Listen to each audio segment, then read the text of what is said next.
Chapati, puri, dosa, இட்லிக்கெல்லாம் set ஆகிற மாதிரி சூப்பரான ஒரு ரெசிபி செய்ய போகிறோம். அது பேர் என்னென்னா அடகரி.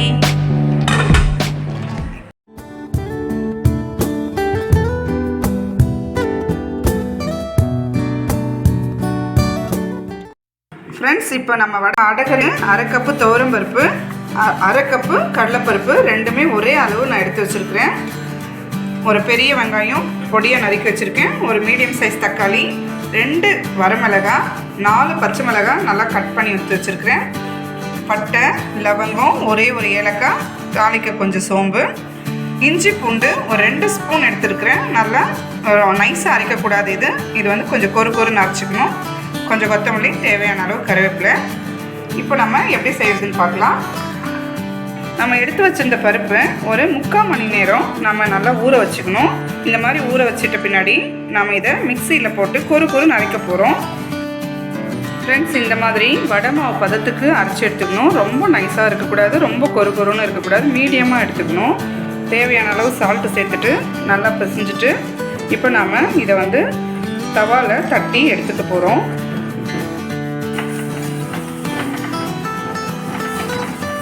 அடுப்பில் தவா வச்சு நல்லா காஞ்சதுமே லைட்டாக எண்ணெய் போட்டுட்டு நம்ம மெதுவாக தட்டி விடணும்.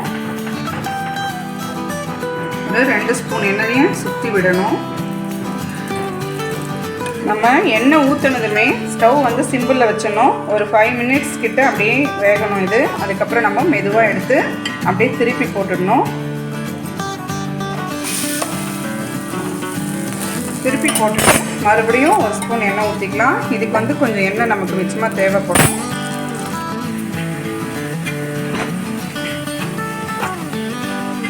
சப்பாத்தி மாதிரி இப்படி தட்டி எடுத்து வச்சுருக்குறோம். இது நல்லா ஆறிடுச்சு. இதை நம்ம பொடியாக உதிர்த்து எடுத்துக்கணும். அப்படி இல்லைன்னா நம்ம இந்த மாதிரி கட் பண்ணிடலாம் ஃபாஸ்ட்டாக.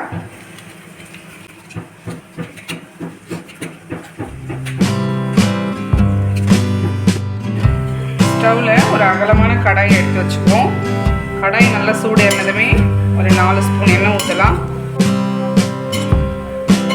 எண்ணெய் நல்லா சூடு ஏறினதும் தேவையான அளவு கடுகு, உடச்ச உளுந்து கொஞ்சம், சீரகம் கொஞ்சம், இதெல்லாம் போட்டுட்டு நல்லா பொரியணும்.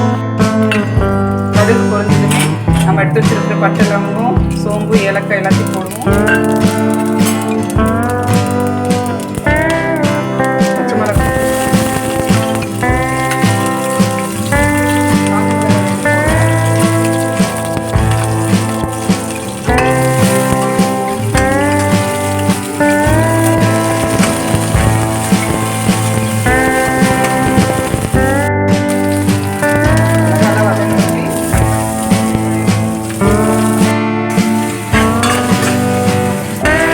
வெங்காயம் வதங்கும் போதே தேவையான அளவு உப்பு போட்டுடலாம்.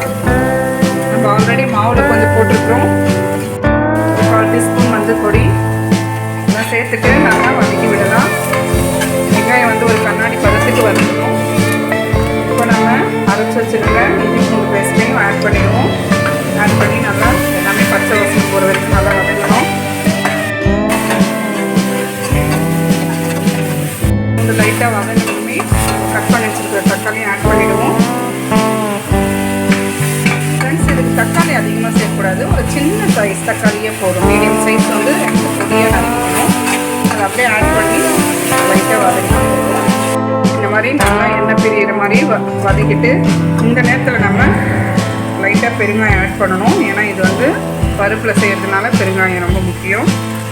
பெருங்காயம் ஆட் பண்ணிவிட்டு நான் இதுக்கு மிக்ஸி ஜாரில் எப்பவுமே கழுவி வச்சுருந்த தண்ணியும் கொஞ்சம் எடுத்து ஆட் பண்ணுறேன்.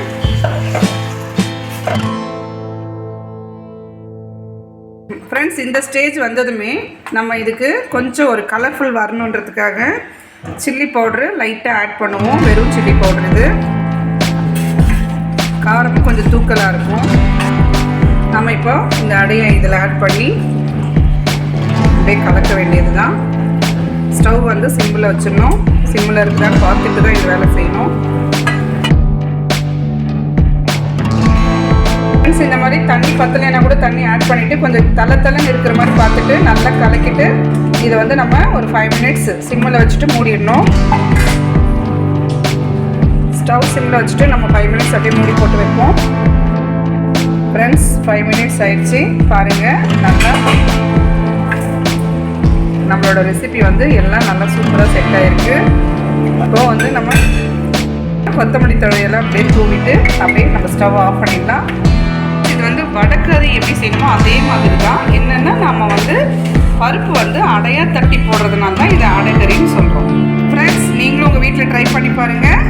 மறக்காமல் டேஸ்ட் எப்படி இருந்துச்சுன்னு கமெண்ட் பாக்ஸில் போடுங்க. அதுக்கு முன்னாடி எங்கள் அந்த கால ருசி சேனலை லைக் பண்ணுங்கள், சப்ஸ்கிரைப் பண்ணுங்கள், மறக்காமல் உங்கள் ஃப்ரெண்ட்ஸ்க்கெலாம் ஷேர் பண்ணுங்கள்.